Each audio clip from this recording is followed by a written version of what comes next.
Good morning. Good Monday morning to you. October 11th. Moving right along here in October. Feels like I was talking to my girls the other day and they were messing with me and they said, "Man, I can't believe it's August already." I'm like, "Yeah, it's crazy, isn't it?" And we're in October. We're way beyond August. So, yeah, it's crazy how fast this year is flying by. If you'll notice in the background over here, the dog is back. She's super, as you can see, she's super excited this morning. She's on fall break last week with the girls, so she was sleeping in last week. Anyways, I wanna challenge you or encourage you to think a little bit this morning. I was doing some thinking, been doing a lot of goal setting work going into 2022.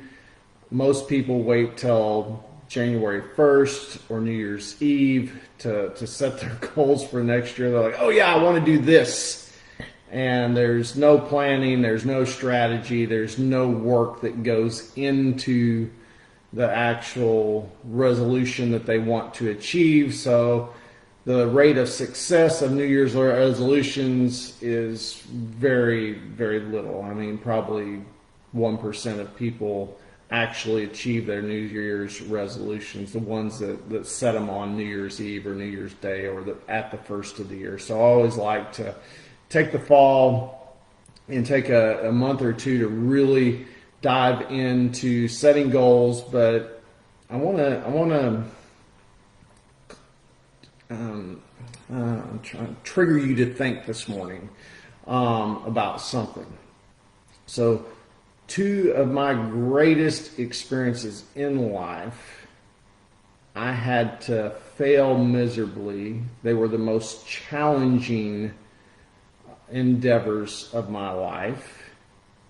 But it's like I had on both of those, I wanted them so bad that I literally had to give up to release the resistance and the challenges that just keep coming trying to achieve those.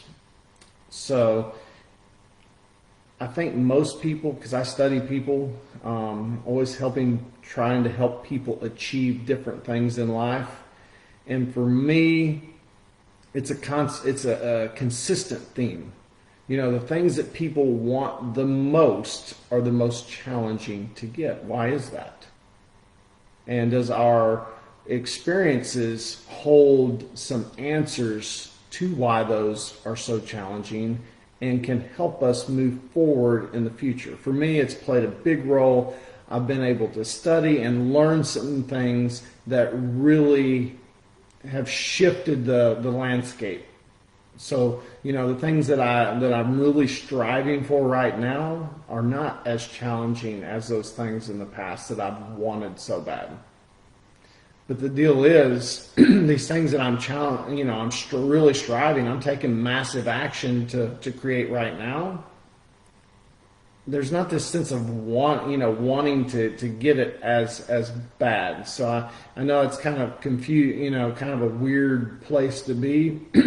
But it's almost like there's a sense that it's going to happen because I know more than I knew when I was younger.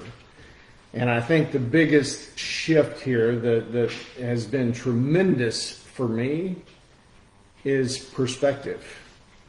So I no longer see it as I'm trying to get to a new destination. And I think that's the way, because of the way we're taught to look at the world, approach the world growing up, 99% of people look at achieving something new as getting to a new destination. And I believe that creates a lot of resistance, a lot of challenge. And to me, the more you want it, the more resistance, the more challenge that takes place. So I've made a shift in my perspective, and now, mysteriously, since I've made that shift, the things that I want the most in life right now are a lot easier to get now. And I think you see this especially in business, people that have had to work so hard to get where they're going, and then all of a sudden in the later phases of their life, it's like everything they touch turns to gold. It's much easier for them to achieve, and I don't think it's because they're older. I don't think it's because they put in a certain amount of action. I think Dr. Wayne Dyer said this shift takes place, and this shift is in your mind, where you go from trying to arrive to feeling like you have arrived. And once you feel like you have arrived, it makes a big difference. So for me, I'm going to share with you kind of how I use my perspective to make that shift. And instead of trying to strive to get to a new destination where I feel like I'm trying to get somewhere that I'm not right now, is I'm striving to create new experiences. And for me personally, I'm a big faith person. To me, I'm striving to take action so I can see and experience God working in my life. That's my personal perspective. But I believe if you make this shift, whether it's God related or anything else related, it makes a tremendous difference in your life. And for me, it's a big deal. And I think if young people could grasp this, which I think it's really hard, it's really to shift from that, hey, I want this real bad, I'm going for it, I'm doing everything I possibly can for it. And, it just takes a certain amount of experiences, and a lot of times just a massive amount of work to make, as an athlete or somebody that's younger, to make that shift. So, but I think for people that are a little bit older, it's easier to make that shift, especially if you you've worked really hard all your life and you've strived to do things. You've experienced this, the things that you want the most have created the most resistance. How do you work around that? How do you get to live the experiences that you really have a passion for, but you don't want to have to go through, you don't want to create maximum resistance to get there. If you're looking at the mountain, you don't want to take the hardest path to the top. Hey, I would like to take the roads that wind up there that, I can navigate, that I'm not just having a heart attack getting there. And I think this comes down, so this morning I wanted to challenge you to think, have you had these moments in your life where you really, really want something? Did it create the most resistance? Did it create the most challenge? I see a lot of athletes, that do really well, but they're athletes that they don't want it as bad as somebody else. They're in the sport because they like it, they like doing it.